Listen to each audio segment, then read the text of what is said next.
Hi, my name is Dr. Dustin. I'm a dentist at Dental Designs, and I'm here to talk to you about wisdom teeth. So as dentists, we really love teeth, but the one tooth that oftentimes we're a little bit wary of is the wisdom tooth. Now, wisdom teeth frequently become more apparent and become issues into our mid to late teens and early adulthood. However, it can cause issues as we get older and older later into adulthood as well. Now, the main issue with wisdom teeth is that they are in an area that's very difficult to access. When it's difficult to access, you can't clean it, and as a result, you can get cavities or gum issues.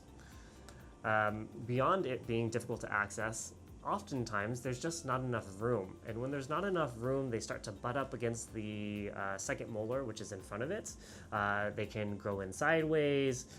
We've even seen some almost grow upside down, so to speak, and so that can certainly become an issue for you. Now, when the teeth are impacted, meaning that they're not fully grown in, the gum tissue around it creates a pocket, and that pocket gets bacteria. That bacteria, in turn, can cause pain and inflammation and even infection. Frequently, our patients will tell us that they've had pain along their wisdom teeth, bothers them for a few weeks, then it'll go down. Maybe 3 months later, it'll come back, and then it'll go back down. And what's happening there is bacteria is getting in there. It's causing inflammation of the gums. Due to better improved hygiene, you clean out the food and plaque that's in there, those gum swellings tend to go down. And that's why you get this kind of course where it becomes painful and it goes down to normal, and painful and it goes down to normal. But the issue with that is that it's not really a tenable situation. I mean, nobody, for example, wants to go on vacation and all of a sudden their third molars are painful for them.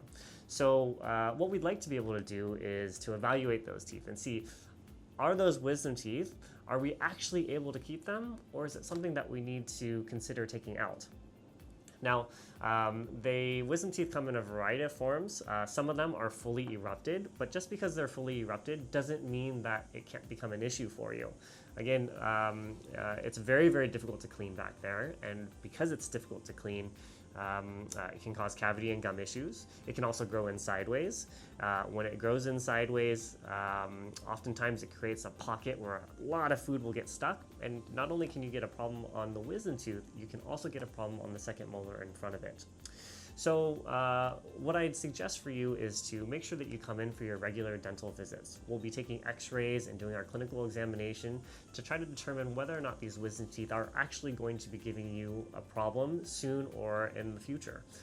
One thing that's really important to know is that oftentimes wisdom teeth can become more difficult to treat later on in life versus when you're younger, which is why so often we take out wisdom teeth between the ages of 14 and 25. We just find that the rate of some post-op complications tends to be higher after that age. So again, it's very important that we check at an early time just to make sure that there will be no issues. So come for your dental visits, and we'll see you soon.